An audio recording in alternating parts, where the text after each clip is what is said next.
Okay, I'm not gonna lie. That freaked me out, Rose said to herself, standing in the woods at night.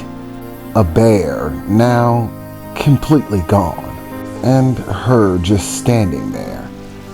The ominous red glow of her petals alighting the area as she tried to mull over what just happened.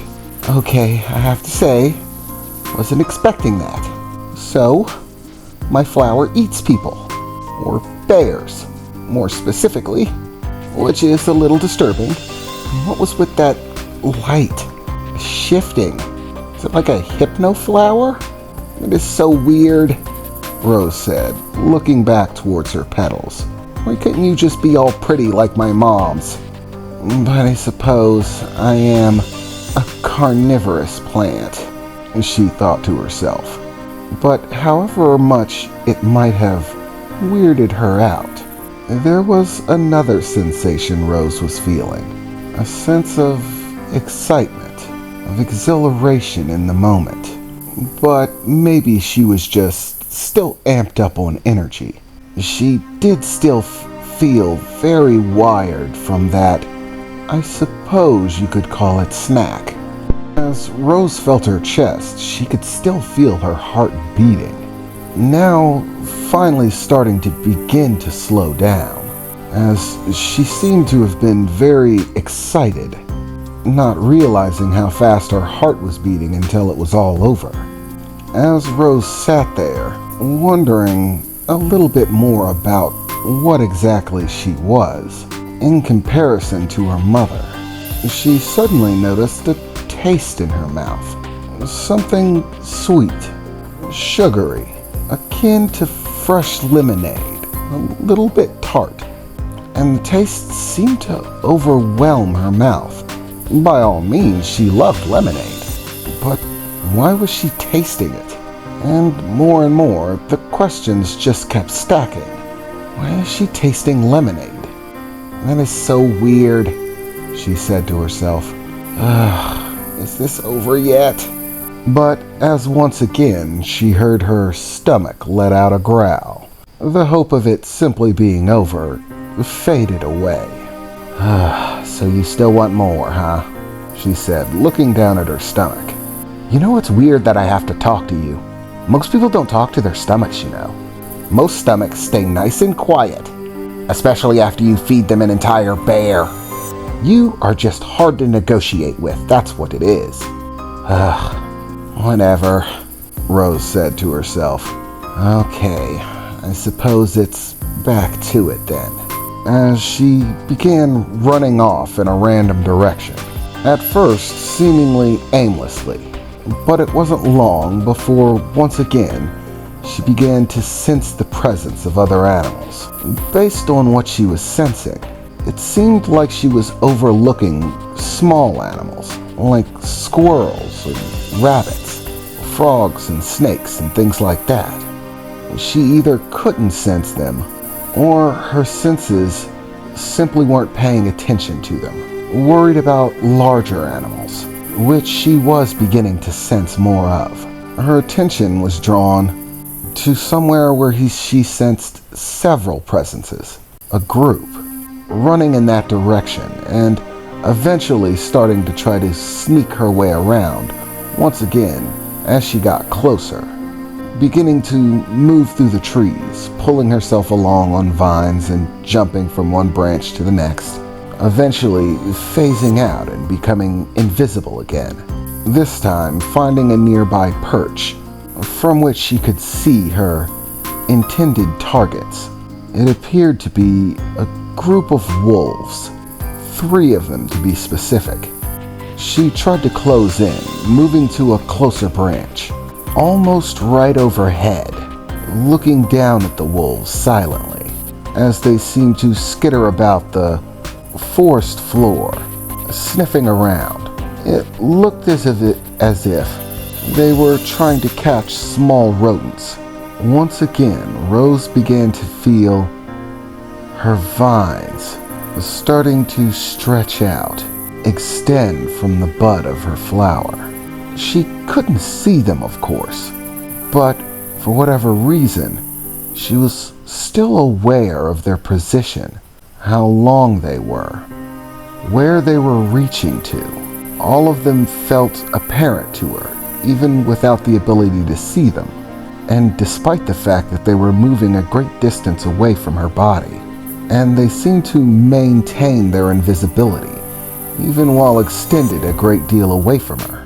One of her vines stayed put, extending somewhat, but staying close to her, moving in a serpentine fashion around her form, as if it was acting as a defensive barrier of sorts, like she was worried about surprise attacks, which honestly she hadn't considered until that very moment.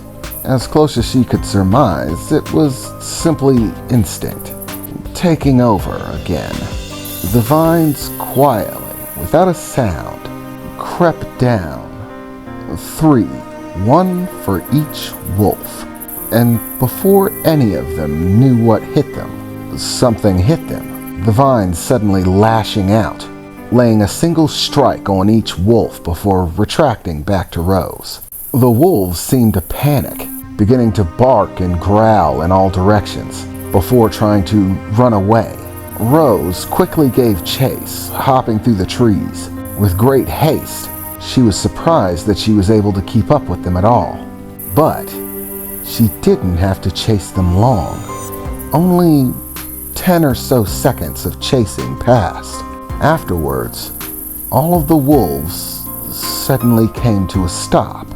They were just standing there in the middle of the woods, not really moving, not trying to go anywhere or do anything, no longer acting aggressive or afraid. Rose's mind was taken back to the bear in its final moments, as she once again smelled the familiar scent like fresh-cut melons. As she became visible again, she looked, seeing a small amount of liquid dripping from her vines. Again, huh? She thought to herself, as she lowered herself to the ground, beginning to approach the wolves, simply standing there. She approached cautiously, not being certain of what to expect, and as she did, she quickly found that the wolves were simply unresponsive to anything. Whether she walked right in front of them or even touched them, they seemed to simply do nothing. She even went so far as to kneel down directly in front of one, grasping the bottom of its head and looking it directly in the eye. The wolf seemed to simply sit there, panting, as if there was nothing wrong with the situation, as if it was simply content to stand there. What is with this? You're not paralyzed. You don't look like you're in any pain. So what's going on in there? Rose thought to herself. This is so weird.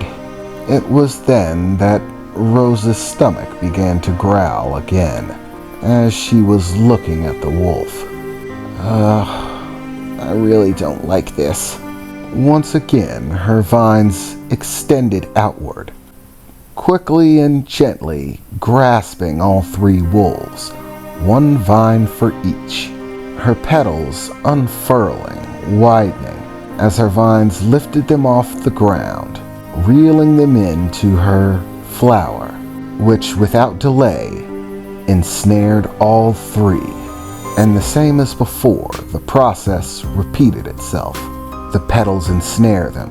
The vines wrap around the petals, a jolting sensation as the petals seem to fill with a liquid on the inside of the bulb that they created. There didn't appear to be any leaking out onto the surface of the ground, so her petals were making it airtight, or liquid tight. And once again, bright light, the illumination of figures, and their very rapid dissolution, and a sudden burst of energy. Rose repeated this process several more times that night, managing to ensnare a number of creatures, repeating this process in order to satiate her desire to hunt, until finally, Rose no longer felt the desire to continue. Ugh, it's over. No more growling. So I guess that means we're done, huh? Well, I'd better not get halfway back and you start making noise again, Rose said, staring at her stomach, taking a deep breath as she started running in the direction of her mother, which at this point had become something as a beacon. She had been keeping track of where her mother was since she left, never losing that sense of her presence, and now was following it back.